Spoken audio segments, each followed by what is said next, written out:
दोस्तों नमस्कार। आज मैं बताऊंगा कि किसकी अपेक्षा क्या सरल है। तो दुनिया में ऐसा कौन सा कार्य है जो सबसे कठिन है और कौन सा कार्य सबसे सरल है। सरल कार्य तो सभी हैं।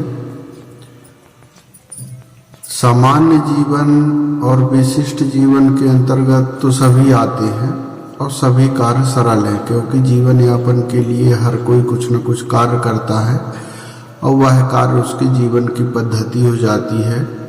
रोजमर्रा के जीवन में भी लोग अपने आय के साधन जुटा लेते हैं और जो जिस आय के साधन में लग जाता है, जो जिस काम में लग जाता है, अधिकांश लोग जो है अधिकांश कार्यों को अपना करके दूसरे कार्य को रोपित नहीं कर पाते हैं, उसी कार्य में लग जाते हैं और वही कार्य उनके जीवन का एक स्रोत बन जाता है और उसी कार्य को करते हुए अपने जीवन यापन करना पसंद करते हैं लोग। लेकिन ऐसे बहुत से कार्य हैं जो कि सरल हैं और उनको करने के लिए व्यक्ति क्या करता है, अपने आप को श्रेष्ठ साबित करता है।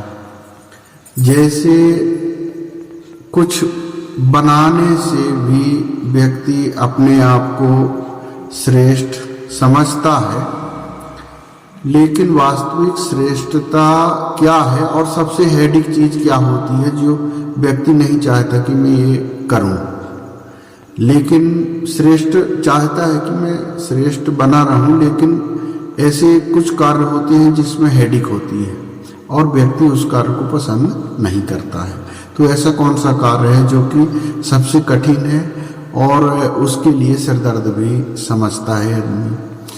तो मेरा कहना तो यही है कि ऐसे एक ही कार्य है जो कि व्यक्ति के लिए सिरदर्दी है और वह ये नहीं चाहता कि मैं इसको अच्छे लगन से करूं, और यदि चाह ले कि मैं लगन से करूं तो हमारा देश ही नहीं विश्व का हर देश बहुत आगे बढ़ सकता है।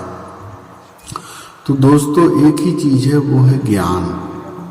ज्ञान एक ऐसी चीज है जिसको हम अपने अर्जित करने में अपने स्मरण शक्ति को या अपने को अपन सिरदर्द समझते हैं। जैसे कोई किताब है या हमारे ग्रंथ भी हैं, तो ग्रंथ को भी हम अपने याददाश्तों में मौखिक या किसी को बताने में समझा जो व्यवहारिक रूप से हम नहीं ला पाते हैं, तो वो ग्रंथ भी रखे रह जाते हैं। जबकि ये अनमोल चीज़ें हैं, तो अनमोल चीज़ों को हमको संग्रह करने के लिए उनको पढ़ना पड़ेगा। लेकिन वर्तमान समय में भाग दौड़ की दुनिया में आज के समय में लोग क्या करते हैं कि दूसरे चीज़ों को महत्व देते हैं।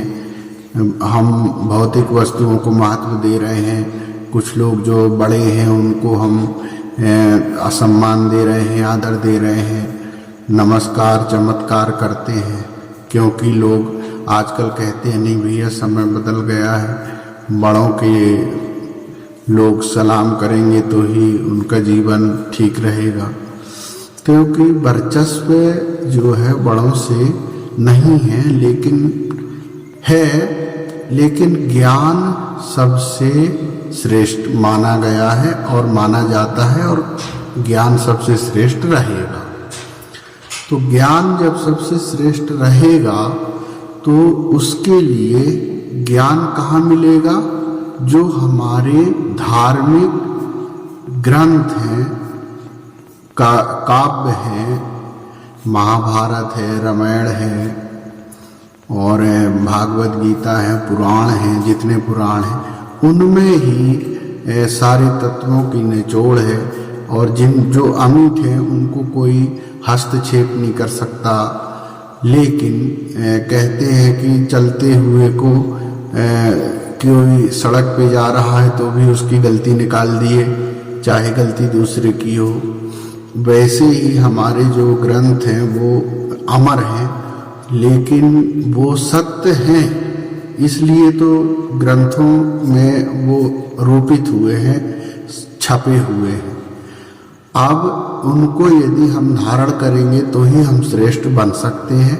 यही सबसे बड़ी ज्ञान की शक्ति है, जिसके कारण पृथ्वी का संतुलन बना है। किसके कारण? ज्ञान से।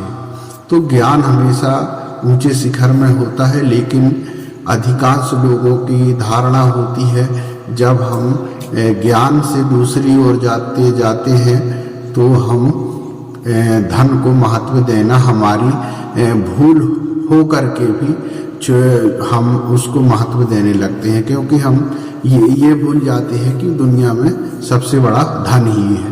लेकिन धन कुछ भी नहीं है, सबसे बड़ा ज्ञान होता है।